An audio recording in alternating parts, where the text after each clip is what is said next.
that moment. So I have to run over and I have to get into position. I got to get down and I got to like put everything right. And I mean, I shoot manual, so it's like I got to make sure I dial in all my stuff as I'm moving, and then like, okay, click, click, click, right?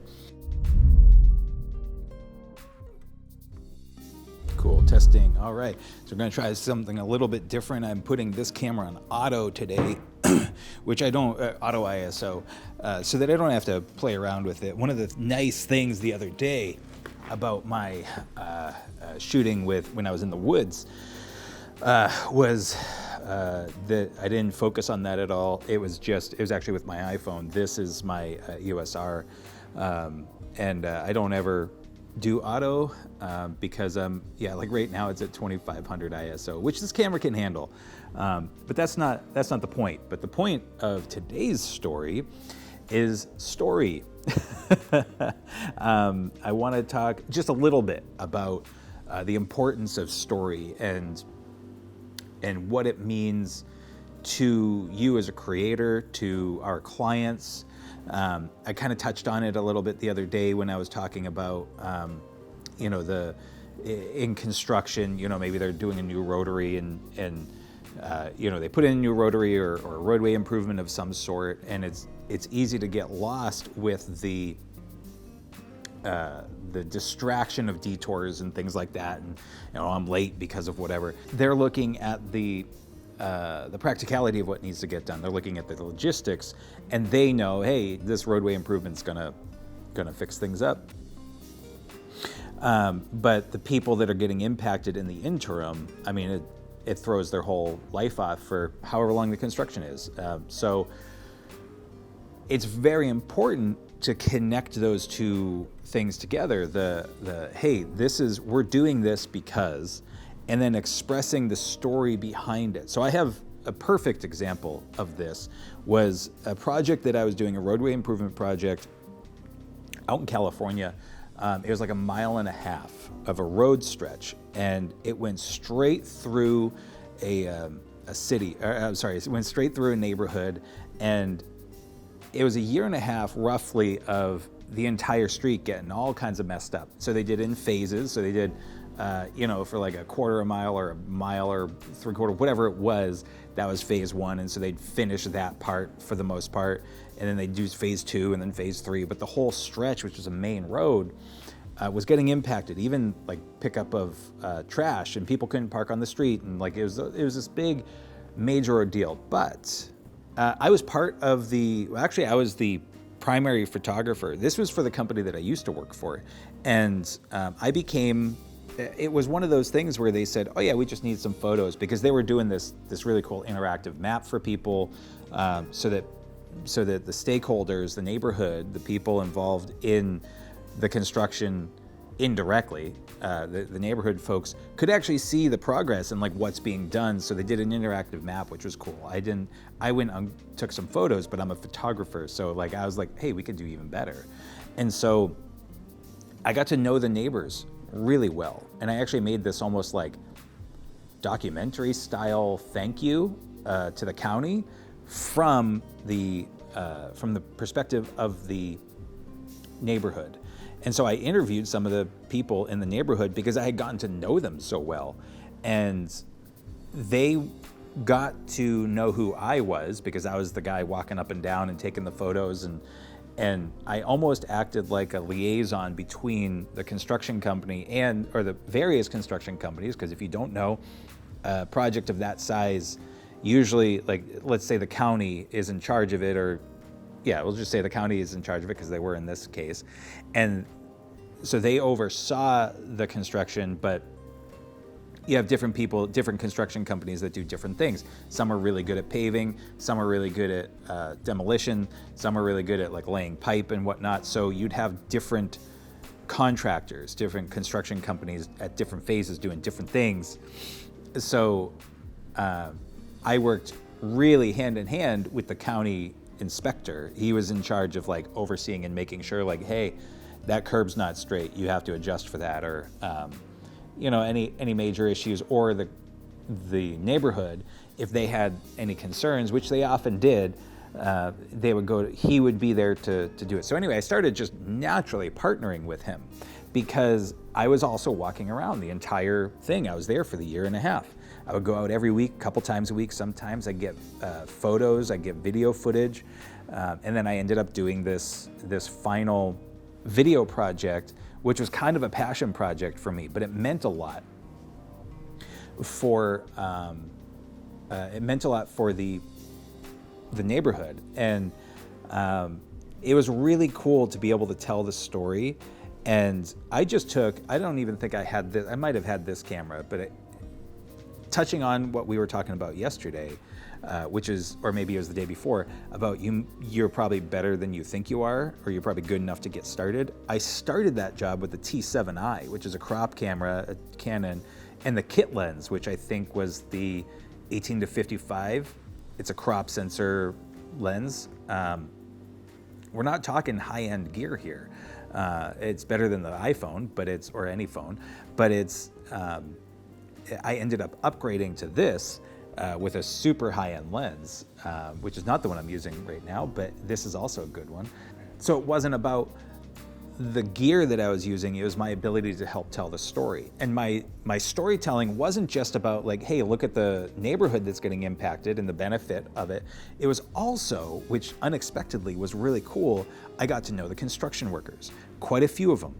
And they're always worried that you're there from OSHA, because that's a real worry that, if you're gonna be, a lot of times guys with OSHA will come and try to shut down a job if they've heard that, you have some sort of violation. Guys aren't wearing their gloves or their hard hats, the PPE, the personal protective equipment. But I got to know them, and there were so many times where they were like, oh, hey, can I get these photos? Because I want to show my family. I want to show my little girl what I do, or I want to show my wife, or I want to post it on my Instagram or whatever. And it was so cool to see and meet these guys and kind of get to know them a little bit more, and like even the small things of there's a great shot that I liked of a guy in I'm gonna call it a steamroller. It's not a steamroller. It's what you probably think of as a steamroller, but that's not the technical term. And I can't think right now, but I get this great shot of him doing that. I'll see if I can, I'm pretty sure I have access to that right now. I think it's on my website, actually. And then I have some other stuff. There's actually, perfect example. One of the issues that the stakeholders, the neighborhood was having, was that they were saying, oh, nobody's directing traffic, which I knew was not right, because I would see the guys with like holding the stop signs, and that's pretty much a consistent issue. And maybe there was somebody moving from one point to another and there wasn't somebody there, but honestly, the construction companies were like on it, and the county supervisor, county inspector wouldn't allow them not to, even if they wanted to just flake off, which they weren't. They were doing such a great job. So I was able to make sure that I captured some of those shots, and it was powerful because it kind of got ahead of any issues, and I've been able to take that knowledge and that experience with jobs like that and continue that on. I know that that's pretty much a consistent concern for neighborhoods, or even if it's not neighborhoods, wherever the construction is. It might be like a corporate environment where there's a complex, where there's a bunch of different corporate buildings, but there's always going to be people that they might just not see it the once or whatever it is, and I can help to grab those photos in something that would normally feel pretty mundane. Like, why are you taking photos of a guy holding a stop sign? And that's why. It's knowing those things of what's important to the story. Let me tell your story, even the small nuanced things,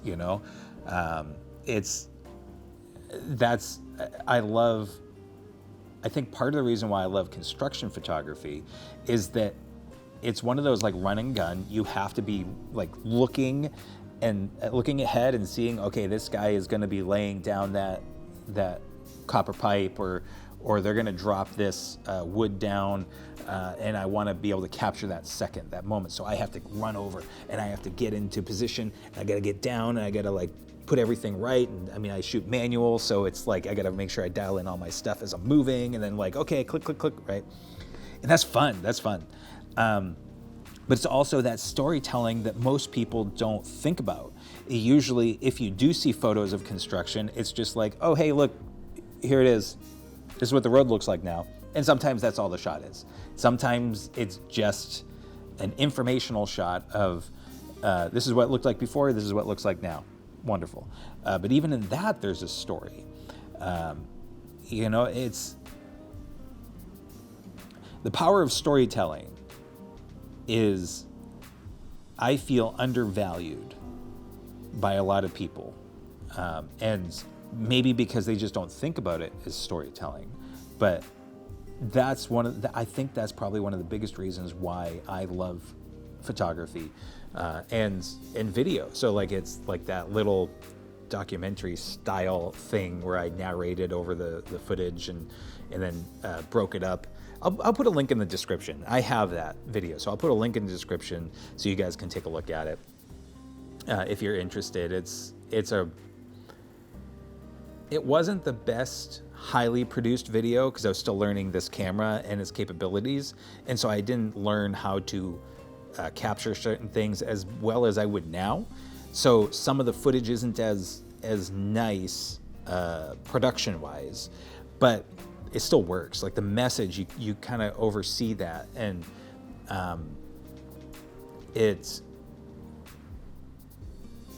the message has heart, and that's what I remember.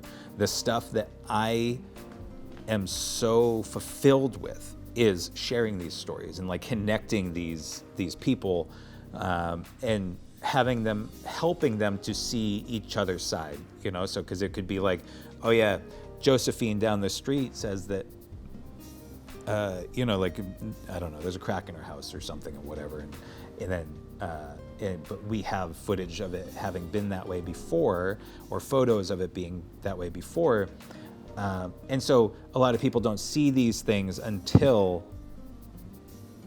the activity starts, like the construction starts, and then they'll see it because their just eyes are fresh, and it's like, oh, it was there before. So, and they're like, oh yeah, you're right, I see the photo, it was. Anyways, that's kind of out of topic, but it's like, I don't know, it's helping to tell the story. So anyway, I don't want this to be long-winded. I have a lot of work I got to do today because I didn't quite finish yesterday because I was on those calls, and then I was on more calls this morning. So, but it's a good problem to have. I'm not chaotic, busy, but it's starting to, like, it's that good busy, right? But we're going to talk about the hamster wheel later. Like, I'm running this company, I'm building this company, and I have the chance to build the company that I want. It's very easy to slip into the mindset of like work, right? I think I talked about this in one of my previous videos last week, but being very cognizant of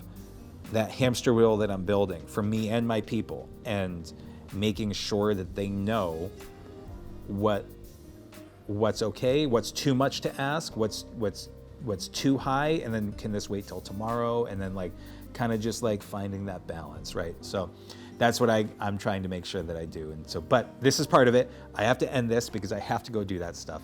And until next time, be good to each other.